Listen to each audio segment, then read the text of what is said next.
દર્શક મિત્રો, ચંચળ ન્યૂઝની સાહિત્ય યાત્રા અંતર્ગત આજે એક એવા સાહિત્યકાર, એક એવા ઇતિહાસકારને આપ સૌ સમક્ષ રજૂ કરવા છે, આપ સૌને મળાવવા છે કે જેઓ ન માત્ર કચ્છ પણ સમગ્ર ગુજરાત અને ભારતમાં જેમનું નામના છે અને ખાસ તો જેમને સમગ્ર કચ્છના ચાલતા ફરતા ઇતિહાસના યુનિવર્સિટી કહી શકાય એવા વ્યક્તિત્વની વાત કરવી છે.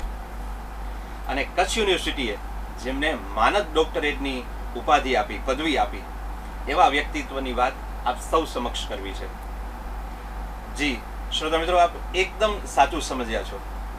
આજે વાત કરવી છે ડૉક્ટર ઉમિયાશંકર અજાણીની, કે જેમણે કચ્છના ઇતિહાસ વિશે તો વાત કરી જ, પણ એ સાથે સાથે એમનું જે કચ્છ વિશેનું ખેડાણ છે, એમની નવલકથાઓ છે, એમનું સાહિત્યનું પ્રદાન છે, આ બધું પણ ખૂબ અદકેરું છે. તો આજે આપણે ડૉક્ટર ઉમિયાશંકર અજાણી એમના વિશેની કેટલીક વાતો આપ સૌ સમક્ષ રજૂ કરવી છે. અને એ માટે આજે આપણા ચંચળ ન્યૂઝના સ્ટુડિયોમાં બે એવા વ્યક્તિત્વને બોલાવ્યા છે કે જેમણે ન માત્ર ઇતિહાસ પર કામ કર્યું છે, પણ ખાસ કરીને ઉમિયાશંકરભાઈ વિશે ખૂબ કામ કરેલું છે. એમના ઇતિહાસ વિશે, એમના દ્વારા રચાયેલા પુસ્તકો વિશે, એમના ઇતિહાસના સાહિત્યો વિશે, એમની નવલકથાઓ વિશે અને એમની ટૂંકી વાર્તાઓ વિશે, એવા બંને વ્યક્તિઓને આજે આપ સૌ સમક્ષ ડૉક્ટર ઉમિયાશંકર અજાણીને જાણવા માટે આજે અમે આપ સૌ સમક્ષ લઈને આવેલા છીએ. એમનો પરિચય આપીએ તો આજે એવા બે વ્યક્તિત્વને આપની સાથે જોડવા છે કે જેમણે ઉમિયાશંકરભાઈ અજાણી વિશે ખૂબ ખેડાણ કર્યું છે. એમાં સૌ પ્રથમ જેમનું નામ લઉં તો એમને આમ તો ખરેખર પરિચયની જરૂર જ નથી, પણ તે છતાં પણ એ વ્યક્તિનો પરિચય આપતા મને આનંદ અને ગૌરવ અનુભવાશે, કારણ કે એમણે પોતે સાહિત્ય ક્ષેત્રે અને ખાસ કરીને ઇતિહાસ ક્ષેત્રે ખૂબ ઊંડાણપૂર્વકનું કામ કરેલું છે. એવા શ્રી નરેશભાઈ અંતાણી 5/9/1961 જેમનો જન્મ થયો અને કચ્છ મ્યુઝિયમ સાથે તેઓ ખૂબ લાંબા સમય સુધી જોડાયેલા રહ્યા. કચ્છ મિત્રની અંદર અત્યારે સહતંત્રી તરીકે કાર્ય કરે છે. ખાસ કરીને પત્રકાર, કટાર લેખક, ઇતિહાસ સંશોધક અને એ સાથે સાથે વિશિષ્ટ પ્રકારનું લેખન એમનું ખૂબ જોરદાર હોય છે. તેઓ ગુજરાત તવારીખ ઇતિહાસ પરિષદ અમદાવાદના પૂર્વ પ્રમુખ રહી ચૂક્યા છે અને ઘણી બધી લગભગ 13 જેટલી પુસ્તકોનું એમણે પ્રકાશન કરેલું છે. એ સાથે 2 પુસ્તકો એવી કે જેનું સંપાદન પણ એમણે કરેલું છે, કચ્છના સર્વાંગી ઇતિહાસના બંને ભાગો, ભાગ 1 અને ભાગ 2. કચ્છ મિત્ર દૈનિકમાં 1984 થી તેઓ નિયમિત રીતે લેખન કરી રહ્યા છે અને ખાસ કરીને વિવિધ પ્રકારની જે કોલમો લખે છે એમણે 2004 થી કચ્છના ઇતિહાસ પુરાતત્વ સંદર્ભે એમની કોલમ જે પ્રસિદ્ધ થઈ એ ખૂબ લોકપ્રિય બનેલી છે. આ સિવાય એમને ઘણા બધા એવોર્ડ્સ પણ મળેલા છે, જેની યાદી લઈએ તો કચ્છ શક્તિ એવોર્ડ, કચ્છ જૈન સમાજ એવોર્ડ દ્વારા મંગલ મંદિરમાં શ્રેષ્ઠ લેખન માટેનો એવોર્ડ 2023માં મળ્યો. કલાતીર્થ સુરત દ્વારા સાંસ્કૃતિક સંવર્ધક એવોર્ડ જાહેર કરવામાં આવ્યો. હીરા ગુર્જરી મુંબઈ દ્વારા કલા ગુર્જરી પારિતોષિક આપવામાં આવ્યા. આ સિવાય વિશિષ્ટ સન્માનોની વાત કરીએ તો રોટરી ક્લબ ભુજ અને VRTI દ્વારા પણ એમનું સન્માન કરવામાં આવ્યું. વડનગરા નાગર મંડળ, ભુજ કલા પ્રતિષ્ઠાન સુરત, ગુજરાત ઇતિહાસ પરિષદ અમદાવાદ, અતુલ્ય વારસો ગાંધીનગર દ્વારા પણ સંશોધન માટેના વિવિધ એવોર્ડો એમને આપવામાં આવ્યા અને રેડક્રોસ અમદાવાદ દ્વારા પણ એમનું સન્માન કરવામાં આવ્યું. એ સન્માન એમને એમના કાર્ય થકી મળેલું છે અને એટલે જ આજે આપણે આપણા ચંચળ ન્યૂઝના સ્ટુડિયોમાં એમને આવકારતા આનંદ અનુભવીએ છીએ. એવા જ એક બીજા ઉભરતા કહી શકાય અને ઉમિયાશંકરભાઈ અજાણી સાથે જ જેમનું કાર્ય જોડાયેલું છે એવા આપણા આજના આ બીજા વક્તા, જેમનું નામ છે પ્રીતિબેન બલિયા. તેઓ અત્યારે Kenia and Ankarwala arts and commerce college મુન્દ્રામાં ગુજરાતી વિષયના વ્યાખ્યાતા તરીકે કાર્ય કરી રહ્યા છે અને લગભગ 8 વર્ષથી એમનું કાર્ય અત્યારે ત્યાં કને ભજવી રહ્યા છે.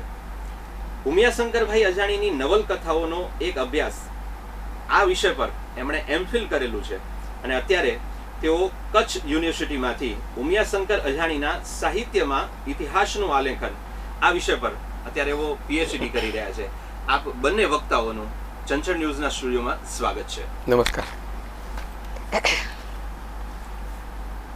શરૂઆત આપણે અહીંયાથી કરીએ કે પ્રીતિબેન, ખાસ કરીને નરેશભાઈ સાથે જ્યારે પણ ઉમિયાશંકરભાઈની વાત થાય તો ખૂબ લાંબુ એક ખેડાણ ઉમિયાશંકરભાઈ વિશેનું નરેશભાઈએ કરેલું છે.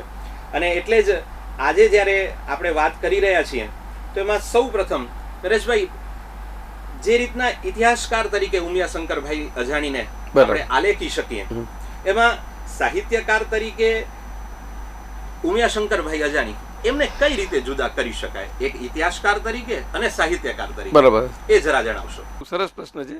હવે કચ્છના ઇતિહાસ ક્ષેત્રે થયેલા જે સંશોધનો થયા છે એમાં ઇતિહાસકાર તરીકે રામસિંહભાઈ પછી જો કોઈનું નામ લેવું હોય તો એ ઉમિયાશંકરભાઈનું જ લઈ શકાય. અને ઉમિયાશંકરભાઈએ કચ્છના ઇતિહાસ સંશોધનમાં ઝીણું કાંત્યું છે. એમનું સંશોધન એમની ઇતિહાસ લેખનમાં એટલું સાહિત્ય પ્રગટ થયું છે, એટલું જ એમની ડાયરીઓમાં પણ આજે સંગ્રહાયેલું છે. એમણે કરેલું તમામ સંશોધન પોતાના આત્મસંતોષની સાથે સાથે નવી પેઢીને માર્ગદર્શન આપવા અને ઐતિહાસિક દ્રષ્ટિએ લોકોને માર્ગદર્શન આપવા માટે એમણે કર્યું. એમની ઐતિહાસિક દ્રષ્ટિ અતિ વિશાળ હતી. એમની જિજ્ઞાસા વૃત્તિ, ખંત અને ધીરજ, એમના ગુણોને કારણે એમનું સંશોધન લેખન કાર્ય નવી પેઢીના સંશોધકો અને લેખકો માટે સંદર્ભ સાહિત્યની ગરજ પૂરી પાડે છે.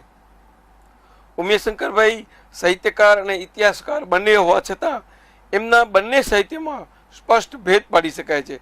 સાહિત્યકાર તરીકેની એમની કલ્પનાઓ ઇતિહાસકાર ઉમિયાશંકરભાઈને જરાય સ્પર્શી નથી. એટલે આ બંનેમાં એકદમ તફાવત આપણે બરાબર જોઈ શકીએ છીએ. હવે જ્યારે ઇતિહાસકાર તરીકેની વાત કરીએ છીએ તો અલગ પ્રકારના ઉમિયાશંકરભાઈ આપણે મળે છે, પણ જ્યારે સાહિત્યકાર તરીકેની વાત કરીએ છીએ તો એક અલગ ઉમિયાશંકરભાઈ આપણને મળે છે. તો પ્રતિબેન, આ ઉમિયાશંકરભાઈએ જે સાહિત્ય ક્ષેત્રે જે ખેડાણ કર્યું એના વિશે જરા અમારા શ્રોતાઓને કહો, અમારા મિત્રોને કહો. ઉમિયાશંકર અજાણીની ખાસ એની સાહિત્ય સર્જનની યાત્રા ઉપર આપણે જો નજર નાખીએ તો સૌ પ્રથમ એમની નવલકથાઓ તો રખોપું, મહેરામણના ખોડે, વીતી વેરણ રાત, જુમલોગઢ, મોનો ખેલાડી, સૂરજ દિશે સોનલ વર્ણો, એ પ્રકારની એમની કાલ્પનિક અને ઐતિહાસિક નવલકથાઓ છે. ત્યારબાદ એમણે ધરતીના વખ નામનું વાર્તા સંગ્રહ આપેલું. લોક સાહિત્યની જો વાત કરીએ તો કચડો ખેલે ખલકતે, કચ્છી પરોલીઓ, સુક્યા સરોવર સુની પાર જેવા એમના લોક સાહિત્યના ગ્રંથો છે. સંશોધન ક્ષેત્રે કચ્છના સ્થાપત્ય ધામો જેવો વિશાળ ગ્રંથ પણ એમણે આપેલો. ધીરોદર નો નાથ સંપ્રદાય કરીને ગ્રંથ છે એમનો. પછી સંપાદન ક્ષેત્રે જો વાત કરીએ તો કચ્છ અતીતના આરેથી, સંત ત્રિકમ સાહેબના પદો, કોયલ ચાલી સાસરે, કચ્છનો સર્વાંગી ઇતિહાસ નામનો વિશાળ ગ્રંથ પણ એમણે આપેલો. એ ઉપરાંત એમણે સાહિત્ય અને સાંસ્કૃતિક લેખો છે સંશોધનના, એ પણ એમણે આપેલા, જેમાં કચ્છ પરિસંવાદના પ્રાંગણમાં, પાવરપટ્ટીની પ્રાચીનતા, ઐતિહાસિક વિહંગાવલોકન, વિવેચન ગ્રંથ પણ એમણે આપ્યું. અનાવૃતનું આવરણ કરીને રેખાચિત્રો આપ્યા છે. તો વિવિધ સાહિત્ય ક્ષેત્રોમાં છે એ એમણે પોતાનું ખેડાણ કરેલું છે, ને એમાંય પણ ખાસ કરીને ગદ્ય ક્ષેત્રે. અચ્છા, જ્યારે સાહિત્ય ક્ષેત્રની વાત થાય છે અને ઇતિહાસ ક્ષેત્રની વાત થાય છે ત્યારે નરેશભાઈ, એક આ પ્રશ્ન પણ ખાસ તમારી દ્રષ્ટિએ મારે એ જાણવો છે કે એમનું જે સાહિત્ય છે એમાં સૌથી મહત્વનું સાહિત્ય કયું, એના વિશે જરા અમારા શ્રોતાઓને દ્રષ્ટાઓને કહો. ચોક્કસ. એમના ઇતિહાસ સંશોધન લેખનની સાહિત્યની આપણે વાત કરી રહીએ ત્યારે એમના સાહિત્યની વિગતો નોંધીએ તો એમણે સંશોધનાત્મક અને ઇતિહાસ લેખે ઇતિહાસ ક્ષેત્રે 11 જેટલા પુસ્તકો આપ્યા છે માત્ર ઇતિહાસ સંશોધન દ્રષ્ટિએ. તો 6 ગ્રંથોમાં એમણે સંપાદક તરીકે પણ ભૂમિકા નિભાવી છે. એમના 4 પુસ્તકો એમને એક કુશળ લોક સાહિત્યકાર તરીકે પણ પ્રસ્થાપિત કરે છે, જેની આપણે પાછળ વાત કરશું. તમારો જે પ્રશ્ન છે કે એમનો સૌથી મહત્વનો ગ્રંથ, તો મારી દ્રષ્ટિએ એમની વિદાય પહેલા જ એમણે કચ્છના બંદરો ભાતીગળ ભૂતકાળની તવારીખ નામનો ગ્રંથ આપ્યો. એમના તમામ સંશોધનોમાં મારી દ્રષ્ટિએ આ ગ્રંથ શિરમોર છે. હા, જરૂર. આ ગ્રંથમાં એમણે પોતાની આખી જાત સમર્પિત કરી આપી છે એમ કહીએ તો ખોટું નથી. આ ગ્રંથમાં છેક પુરાણ કાળથી લઈ અને વર્તમાન કાળ સુધી કચ્છનો બંદરીય ઇતિહાસ આધાર પુરાવા સાથે આપ્યો છે.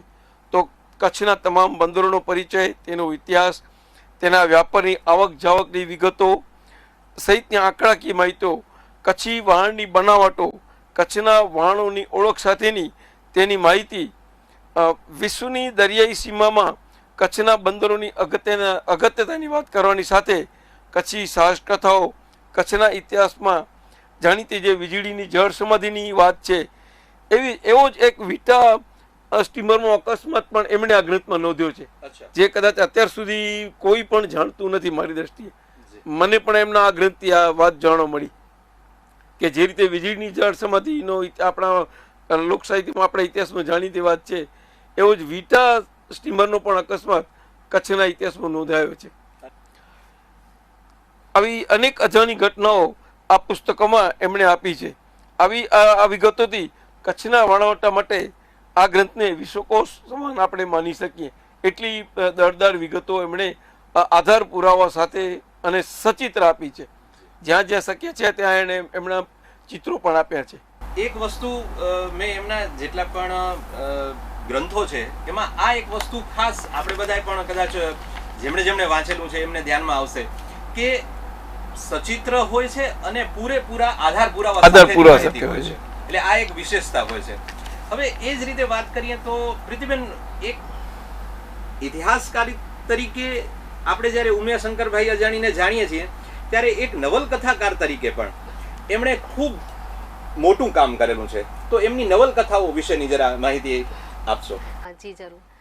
એમફિલ દરમિયાન છે એ હું એમના નવલકથાઓમાંથી પસાર થઈ તો દરેક નવલકથાઓનું જો થોડી બાબત તમને કહું તો એમની સૌથી પહેલી નવલકથા રખોપું, જેમાં લક્ષ્મી નામની યુવતીનો રખોપા કરવાની જે ભાવના છે એ સમગ્ર નવલકથામાં કેન્દ્ર સ્થાને છે. કે એક સ્ત્રીના રક્ષણ માટે છે એ એક બહારવટીઓ છે એ પોતાનું બહારવટું પણ ત્યાગી દે છે. અને દિવાન દેવચંદનું જે પાત્ર છે કે કચ્છની ધુરાનું રક્ષણ કરવા એ પોતાનું જીવનું બલિદાન આપવા પણ તૈયાર છે. રાજા રાયધરનો અંધકારપટ એ એની અંદર આબેહૂબ સર્જકે આલેખ્યું છે. એટલે એક ઐતિહાસિક વાતાવરણ અને એની સાથે લક્ષ્મી નામની યુવતીના રખોપા કરવાની ભાવના એ રખોપા નામની નવલકથામાં સર્જકે કેન્દ્ર સ્થાને રાખી. ત્યારબાદ એમની બીજી નવલકથા છે એ છે મહેરામણના ખોળે. મહેરામણના ખોળે કૃતિ એ દક્ષિણ આફ્રિકાની અંદર જે ગુલામી પ્રથા હતી કે જ્યાં માનવોનો વેપાર થતો, માનવોને ત્યાં વેચવામાં આવતા, અને એની સાથે સાથે કચ્છનો દરિયાઈ પરિવેશ કે જ્યારે બંદરોની અંદર લોકો છે એ દરિયો ખેડવા જતા અને ત્યારે જે સ્ત્રીઓની જે દુર્દશા થતી કે જેમના પતિ 11-12 વર્ષ થઈ ગયા હોય, કોઈના દીકરા હોય, એ પરત ન આવે અને એવા કોઈ સમાચાર પણ ન મળે, ત્યારે જે દયનીય હાલત છે એ સ્ત્રીઓની થતી કે એક તો ઘર સંભાળવાનું અને પાછા એ ક્યારે ફરવાના છે એના કોઈ જ પાકા સમાચાર નહીં. અને એની વચ્ચે દરિયાની અંદર જ્યારે ધીંગાણાઓ ખેલાતા કે ચાચિયાઓના જે ત્રાસ હતા, એમાં જે વહાણ છે એનામાં ઘણી વખત મૃતદેહો પણ આવતા. તો આ જે કરુણ આલેખન છે એ સમગ્ર નવલકથામાં સર્જકે આલેખ્યું છે. અને એમાં પણ ખાસ કરીને જે ગંગાની જે દયનીય હાલત થાય છે કે એ પોતાના પતિના 12-15 વર્ષ સુધી એ સ્ત્રી એની રાહ જોવે છે અને છેલ્લે જ્યારે એનો પતિ આવે છે અને પછી જ્યારે એની અંદર આમ તો કથા બહુ લાંબી છે પણ ટૂંકમાં હું તમને કહું છું તો એ ગંગાના જે આખો જ સમયકાળ છે એણે જે વિતાવ્યો, પછી એ જે વિરહ ભોગ્યો અને એના પછી પણ એના પતિના આવ્યા પછી જ્યારે એના ઉપર આક્ષેપ કરવામાં આવ્યા ત્યારે એ સ્ત્રી છે એ દરિયાની અંદર જ સમાઈ જાય છે. એટલે એ દરિયો છે એ આખી જ કૃતિમાં કેન્દ્ર સ્થાને છે અને એ સમયનો કચ્છનો દરિયો અને એનું પરિવેશ છે એ સર્જકે નવલકથામાં લઈને આવ્યા. ત્યાર પછી વીતી વેરણ રાત જે રાજા રાયધરના અંધકારપટને લઈને આવે છે કે એ સમયનો સમયગાળો અને ત્યારે જે પ્રજા ઉપર અત્યાચારો કરવામાં આવ્યા, ભૈરવ મંદિરની સ્થાપના વખતે માર, લૂંટફાટ અને ત્યારે જમાદાર ફતેહ મામદ છે એ આવી અને 12 ભાયાતો પડે છે. એટલે કચ્છની રાજકીય પરિસ્થિતિ અને એની આસપાસની ખટપટો હતી એને વીતી વેરણ રાત નામની નવલકથામાં સર્જકે આકાર આપ્યું છે. ત્યાર પછી એમની આગળની નવલકથા છે એ છે સૂરજ દિશે સોનલ વર્ણો, જે એમના શીર્ષક પ્રમાણે જ છે કે કચ્છની પરિસ્થિતિને સુધારવા માટે, કે જે રાજકીય હાલત જે આખી ગંભીર હતી, તો એને સુધારો કરવા જમાદાર ફતેહ મામદ છે એ જિમ્મેદારી લે છે અને મુન્દ્રા, અંજાર, ભુજ, રાપર, વાગડ આ બધા પ્રદેશોના 12 ભાયાતો પાડવામાં આવી અને પછી અલગ અલગ વ્યક્તિઓને એની સત્તા આપવામાં આવે છે. ખાસ કરીને વાગડ પ્રદેશની જે ત્યાંની જે પ્રજા છે એને સમજાવવાની વાત આવે છે. પછી જમાદાર કોઈ પણ ઝઘડા વિના ત્યાંના લોકો છે એની સાથે સુલેહ કરાવે છે. તો એ આખું પાત્ર છે, એ આખી નવલકથામાં જમાદાર ફતેહ મામદનું પાત્ર છે એ નિખરીને સર્જકે એની અંદર આ લખ્યું છે. ત્યાર પછી એમની જુમલો ગઢ નામની કૃતિ, જે એક બહારવટિયાની કથા છે કે બહારવટિયા કેવી રીતે સત્ય માટે છે એ લડતા હોય છે. એમાં ખાસ કરીને જુમલા સાથે અને એમના પિતાના સમયગાળાથી જે અન્યાય થયેલા, તો એનો બદલો લેવા માટે છે એ બહારવટું ખેલે છે અને કેવી રીતે એ પણ સત્ય માટે છે એ પોતાનું જીવ આપી દે છે અને એની પત્ની છે એનું પણ અવસાન થાય છે. એમની અંતિમ નવલકથા મોનો ખેલાડી, જે એક 1857ના વિપ્લવ પર આધારિત કૃતિ છે, પણ આમ એક જાદુઈ નવલકથા પણ મને લાગે છે કહી શકીએ, કારણ કે એની અંદરના જે ચિત્રણો છે એ નવલકથાકારે બહુ કલાત્મક રીતે છે એ આલેખ્યા છે. એની અંદર ખાસ કરીને ગુરુ અને શિષ્ય બંને વચ્ચેના એક તાર થવાની ભાવના છે. આમ કથાનક શરૂઆત છે એ 1857માં નાના સાહેબ પેશવા, તાત્યા ટોપે અને કુંવર અમરસિંહ એમણે છુપાવેશે જ્યારે કચ્છમાં છે એ આશરો લીધો, અને એના પછી રુદ્રભદ્ર અને મોનો આ બે પાત્રો છે એનું ચિત્રણ છે એ સર્જકે કરેલું, કે છુપાવેશે એ રહે છે એમાં એકલ માતાના વર્ણનો, રાપર સાઈડના વર્ણનો છે એ સર્જકે ખાસ વધારે આલેખ્યા છે. અને એમાં પણ સ્ત્રીના રક્ષણની ભાવના છે એ નવલકથામાં કેન્દ્ર સ્થાને છે, કે પૂનમ નામની જે યુવતી છે એના રક્ષણ માટે રુદ્રભદ્ર અને મોનો છે એ પોતાનું જીવ આપવા માટે પણ તૈયાર છે. એટલે આમ ઐતિહાસિક વાતાવરણ અને એની સાથે કલ્પના અને માનવ સંવેદનો, આ 3 બાબતને છે એ સર્જક આલેખે છે. બહુ જ સરસ મજાની વાત કરી પ્રીતિબેન. અને એમાં ખાસ આપ જ્યારે આ નવલકથાઓની વાત જ્યારે કરતા હતા ને, ત્યારે એક વસ્તુ ખાસ ઉમિયાશંકરભાઈના લખાણમાં આ તો જોવા મળી જ, કે એક બાજુ સ્ત્રીની વેદના કેટલી લાગણીશીલતાથી એ વર્ણવી શકે છે, તો બીજી બાજુ ઇતિહાસની વાત પણ એટલે જ પૂરતા આધાર પુરાવા સાથે મૂકી શકે છે. નરેશભાઈ, ખાસ કરીને બેને બધી જ નવલકથાઓની વાત કરી, પણ આ સિવાયના એમના જે અન્ય ઐતિહાસિક ગ્રંથો છે એના વિશેની માહિતી આપણી પાસે છે. પ્રીતિબેને જે રીતે વાત કરી, એમની જે નવલકથાઓ છે એ નવલકથાઓમાં, ઐતિહાસિક નવલકથાઓમાં ઇતિહાસને જે એમણે આધાર આપ્યો છે એ આધાર એમણે ઇતિહાસ સાથે ક્યાંય ચેડા નથી કર્યા. એનો સંપૂર્ણ ઇતિહાસને ન્યાય આપી અને પછી પોતાની કલ્પના ઉમેરી છે. એટલે જે ઐતિહાસિક ઘટનાઓ છે એ ચોક્કસ આધાર પુરાવા સાથેની એમણે આપી છે. એમાં આપણે નજર કરીએ તો ધીણોધર કચ્છમાં નાથ સંપ્રદાય, આ ગ્રંથમાં એમણે નાથ સંપ્રદાયની પૂરી ઝીણી વિગતો આપી છે. અને આ માટે એમણે ક્યાંય બીજા સંદર્ભનો સહારો નથી લીધો, એના પ્રથમ સોર્સનો સહારો લીધો છે. એટલે એ પ્રથમ સોર્સ મેળવવા માટે કેટલી મહેનત કરવી પડે એ એક સંશોધક જ જાણે છે. એટલે આમાં એમણે ન્યાય આપ્યો છે. એ જ રીતે એમનું એક બીજું સંશોધન પુસ્તક જોઈએ તો ભુજની શાક માર્કેટનો શિલાલેખ સાચો કે બનાવટી, આ વાત એમણે બહુ સરસ રીતે વાત કરી છે કે 2003માં આ પુસ્તક એમનું પ્રકાશિત થયું. આ પુસ્તકમાં ભુજની શાક માર્કેટમાં દેવનાગરી ભાષામાં લગાવવામાં આવેલો શિલાલેખ, એ શિલાલેખમાં ભુજની ઐતિહાસિક શાક માર્કેટના નિર્માણની વિગતો આપવામાં આવી છે. તેની વિગતે એમણે ચર્ચા કરી છે. આ લેખમાં શાક માર્કેટ નિર્માણની તારીખ કે ખર્ચની વિગતો આપવામાં આવી નથી, તેની જગ્યા રાખી દેવામાં આવી છે. આથી આ અધૂરો શિલાલેખ છે. એ શિલાલેખ સાચો કે બનાવટી એને શોધવા માટે ઉમિયાશંકરભાઈએ ઊંડું સંશોધન અને મંથન કરી અને એની સત્યતા એમણે પોતાનો નિષ્કર્ષ રજૂ કરી અને આ લેખ સંપૂર્ણપણે સાચો છે એ પ્રતિપાદિત કર્યું છે. માત્ર એક લેખ છે, તમે જાશો તો આજે પણ લાગેલો છે, પણ એ લેખ માટે એમણે અતિ મહેનત કરી અને એ લેખ સાચો છે પુરવાર કર્યું છે. એટલે આ ગ્રંથ પણ બહુ એનો મહત્વનો છે. આ જ રીતે એમણે બીજા એમના ગ્રંથો છે જે એમના ઐતિહાસિક કચ્છને જુદા જુદા વિષયના ઇતિહાસ આધારિત છે. એમાં કચ્છના અતીતના આરેથી કચ્છ પરિસંવાદના પ્રાંગણમાં ઉગડે અતીતના દ્વાર, આ બધા ગ્રંથોમાં એમણે પોતાના જે કચ્છના ઇતિહાસ સંદર્ભના આર્ટિકલો અને સંશોધન લેખો લખ્યા છે એ લેખોનું સંકલન આ ગ્રંથોમાં કરવામાં આવ્યું છે. નરેશભાઈ, આપ જ્યારે વાત કરી રહ્યા હતા ત્યારે દરેક બાબતમાં કચ્છ એકદમ મુખ્ય કચ્છ એમને સેન્ટરમાં આવે, કચ્છ કેન્દ્ર બિંદુ બધેમાં. બેન, મારે તમને એ પ્રશ્ન પૂછવો છે કે કચ્છના ઐતિહાસિક વાતાવરણના આકાર આપવામાં આ મુખ્ય કારણ એમનું કયું રહ્યું હશે? ખાસ કરીને પોતે એક તો આપણે જોઈએ તો જે કચ્છના રહેવાસી છે એમની સાથે કચ્છ આમ જોડાયેલું જ રહે. કોઈ પણ તમે કચ્છના સર્જકની જ્યારે કૃતિ વાંચશો તો એ આસપાસનો પરિવેશ છે એનું ચિત્રણ થશે, પણ ઉમિયાશંકર અજાણીના સાહિત્ય સર્જનમાં કચ્છનો ઇતિહાસ જાણે આબેહૂબ બોલે છે. તમે એમની ખાસ નવલકથાઓની વાત જો હું કરું તો દરેક કૃતિની અંદર છે એ કચ્છનો ઇતિહાસ તમને કોઈને કોઈ ઘટનાઓમાં મુખ્ય રૂપે જોવા મળશે. એ પછી દરિયાઈ પરિવેશ હોય કે રાજકીય બાબત હોય કે પછી સ્થાપત્ય ધામો હોય, એટલે કચ્છની આસપાસ છે એ એમણે પોતાની કલ્પનાઓ છે એ આલેખી છે, ખાસ નવલકથાઓમાં. ઇતિહાસ ગ્રંથોમાં તો કચ્છ છે, પણ ઇતિહાસ એ એમનો રસનો વિષય હતો અને એમણે મોટાભાગનું ખેડાણ છે એ કચ્છના ઇતિહાસ વિશે જ કરેલો છે. એટલે કચ્છના ઇતિહાસને પૂરેપૂરો ન્યાય છે એ એમના સાહિત્ય સર્જનમાં એમણે આપેલો છે. એ સાથે સાથે જ્યારે એક નવલકથાકાર તરીકે અથવા તો એક ઇતિહાસકાર તરીકે જ્યારે આપણે ઉમિયાશંકરભાઈ અજાણીને લઈએ છીએ તો એમનો એક બીજો પાસો છે, એમનું લોક સાહિત્ય પ્રત્યેનું ખેડાણ, અને એ પણ ખૂબ ઊંડું છે.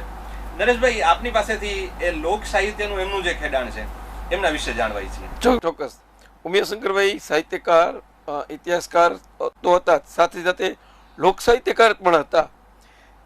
એમના કચ્છના ઇતિહાસ પુરાતત્વના સંશોધનની સાથે સાથે કચ્છના લોક સાહિત્ય સંદર્ભે પણ ઘણું ઊંડું ખેડાણ કર્યું હતું, અને એમના ફળ સ્વરૂપે એમણે કચ્છની લોકકથાઓ પર જે લખી છે એમાં આપણે જોઈએ તો કચ્છડો ખેલે ખલક મેં, કચ્છી પીરોલીઓ, જેમ બેને વાત કરીએ, જુમલો ગઢ તથા શુક્યા સરોવરની સુની પાળ, એ પુસ્તકો એમણે આપ્યા છે.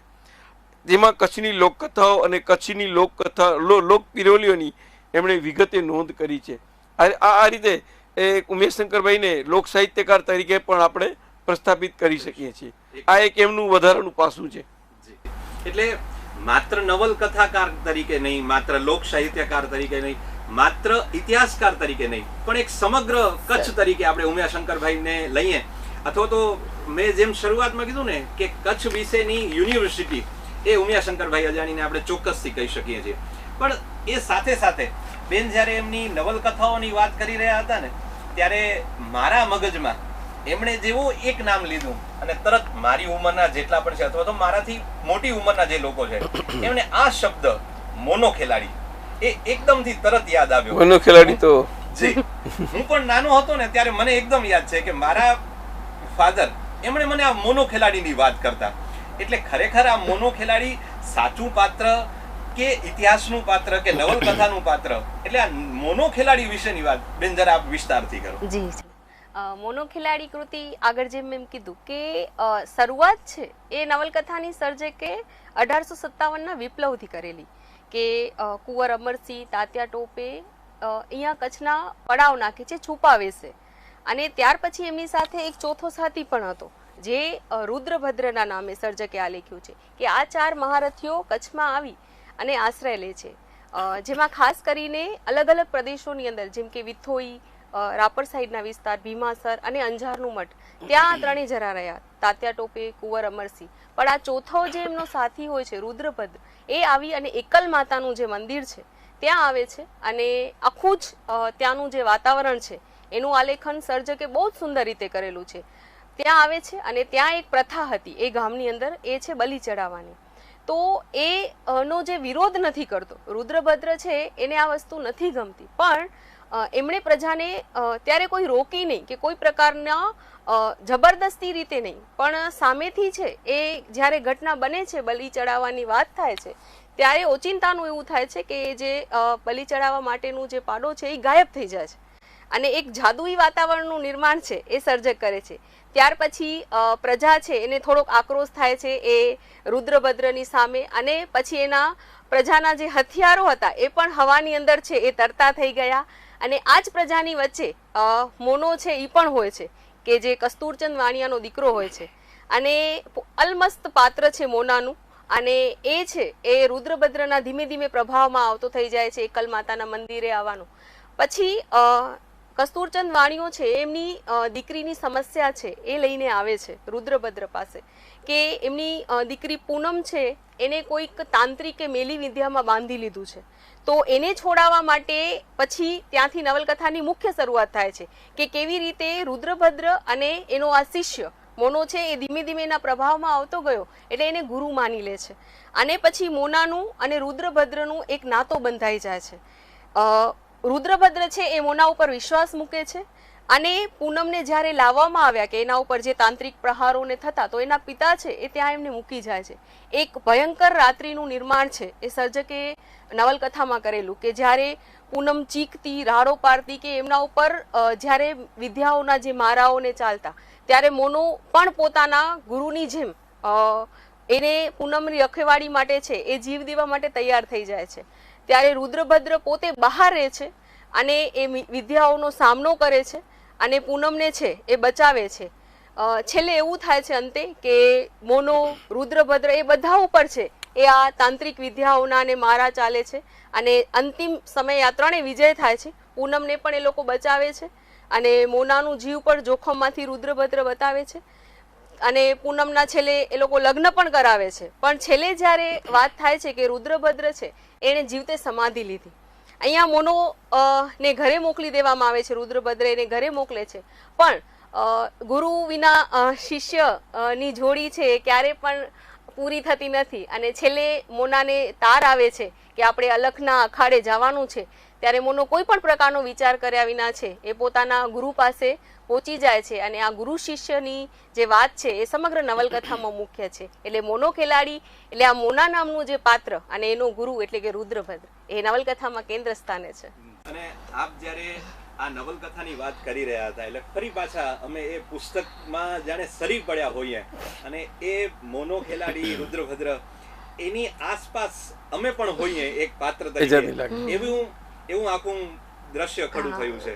પણ આજ તો ઉમિયાશંકરભાઈ અજાણીની એક વિશેષતા હતી કે ઇતિહાસની સાથે એમણે જે રસાળ શૈલીમાં સાહિત્ય આપણા સૌ સુધી પીરસ્યું છે એ વિશેષ સ્વરૂપે છે. પણ લોક સાહિત્યકારની પણ વાત આપણે કરી, પણ એ સિવાય ઉમિયાશંકરભાઈ અજાણી છે ને એક સારા સંપાદક પણ હતા, એવું પણ મને ધ્યાનમાં છે. સુરેશભાઈ, આપના પાસેથી જાણવું છે કે એમના સંપાદકીય કાર્ય કયા પ્રકારના હતા અને એના વિશેનું ખેડાણ છે. જરૂર, તમારા એ પ્રશ્નનો જવાબ આપું ને એ પેલા પ્રીતિબેને જે મોના ખેલાડીની વાત કરી એના સંદર્ભમાં એક રસપ્રદ વાત પણ કહું કે 1925માં જ્યારે ગાંધીજી કચ્છ આવ્યા હતા, જેને આજે આપણે થોડાક મહિના પછી એની શતાબ્દી ઉજવશું આપણે, એ વખતે કચ્છના એ રાજકીય આગેવાનો એવું ઈચ્છતા હતા કે ગાંધીજી પાસે મોનો ખેલાડીના પ્રયોગો કરાય એની સમક્ષ. અને જ્યારે કચ્છના આગેવાનોએ સરદાર પટેલને વાત કરી કે ભાઈ ગાંધીજી સાથે આપણે આ મોના ખેલાડીને રજૂ કરી, ત્યારે સરદાર પટેલ તો તમે એનો સ્વભાવ જાણો છો કે નહીં, આવા જાદુના પ્રયોગોમાં ગાંધીજીને રસ નથી, એમણે ઘસીને ના પાડી દીધી. પણ કચ્છના રાજકીય આગેવાનો ગમે એ રીતે ગાંધીજી સુધી પહોંચી ગયા અને મોનો ખેલાડીની વાત કરી, ત્યારે ગાંધીજીએ મોનો ખેલાડીને મળવાની પરવાનગી આપી અને એમને મળ્યા હતા. એવી નોંધ પણ પ્રભુલાલભાઈ ધોળકિયાએ પોતાની ડાયરીમાં કરી છે. એ ડાયરી મને મળી છે. એ પણ એક મોના ખેલાડીની જે વાત છે એને એક સત્યતાર્થ આપણે આપી શકીએ. હવે તમારો જે પ્રશ્ન છે એમના સંપાદક તરીકે, હવે એમના બે સંપાદનો મુખ્ય છે કે 1995-96માં જ્યારે કચ્છ મિત્રએ કચ્છ તારી અસ્મિતા ગ્રંથ પ્રકાશિત કર્યો, એનું સંપૂર્ણ સંપાદન ઉમિયાશંકરભાઈએ પ્રાધ્યાપક જીતેન્દ્રભાઈ અંતાણીની સાથે રહીને કર્યું હતું. અને એ ગ્રંથ આજે પણ દરેક સંશોધકો માટે હાથોગો સંદર્ભ સાહિત્યની ગરજ પૂરી પાડે છે. એમનું એક મોટું સંપાદન હતું. એ જ રીતે 2012માં અમદાવાદનું જૈન સંસ્થા છે કચ્છ ડેવલપમેન્ટ કાઉન્સિલ એણે કચ્છનો સર્વાંગી ઇતિહાસ ભાગ 1 અને 2 પ્રકાશિત કર્યો. એના સંપાદન મંડળમાં પણ ઉમિયાશંકરભાઈની પ્રમુખ ભૂમિકા હતી. એમની સાથે આ સંપાદનમાં મને પણ રહેવાનો લાભ મળ્યો હતો. પણ એ ગ્રંથમાં પણ એમણે એટલી ચીવટતા રાખી હતી કે કોઈ પણ લેખકનું લખાણ એમણે પોતે જોયું, જરૂર પડી ત્યાં એમણે જાતે પણ સુધારા કર્યા અને લેખકને બોલાવી અને સુધારા કર્યા. એણે બહુ જીવનપૂર્વક એનું સંપાદન કર્યું હતું. એ ગ્રંથ પણ આજે કચ્છના ઇતિહાસ માટે એક સીમાચિહ્ન સ્વરૂપ બની રહે છે. એના બીજા એમણે સંપાદનો છે, એમને જોઈએ તો કોયલ ચાલી સાસરે, સંત તિકમ સાહેબના પદો, ચાવડા ચરિત્ર વગેરે એમના મુખ્ય સંપાદનો છે. આમ ઉમિયાશંકરભાઈ પોતાના દરેક ક્ષેત્રમાં સાહિત્ય હોય, ઇતિહાસ હોય, સંશોધન હોય, લોક સાહિત્ય હોય, ક્યારેય કોઈ લેખન કે આધાર કોઈ પણ પુરાવા વગેરે લખતા નહીં. તમામ લેખકો માટે એવો કાયમ આધારોનો જીવનપૂર્વક અભ્યાસ કરતા અને એ પછી જ એના આધારે લેખન કાર્ય કરતા અને દરેક લેખનની સાથે જરૂર જણાય ત્યાં સચિત્ર વિગતો પણ એ આપતા હતા. જી, એનો મતલબ એ થયો કે ઉમિયાશંકરભાઈ અજાણી આમ કાર્યથી જે મુસદ્દી સનદી અધિકારી કહેવાતા અને જે ઝીણવટપૂર્વકની વાત, ઝીણવટપૂર્વકનું કામ એ પોતાના કાર્યની અંદર જોતા, એ જ રીતે તેઓ સાહિત્ય ક્ષેત્રે જ્યારે લખાણ કરતા અથવા તો સંપાદન ક્ષેત્રે જ્યારે કાર્ય કરતા, નવલકથાઓ લખતા અથવા તો ઇતિહાસની વાત કરતા, ત્યારે પણ એમાં એમનો આ ગુણ તો દેખાણો જ છે.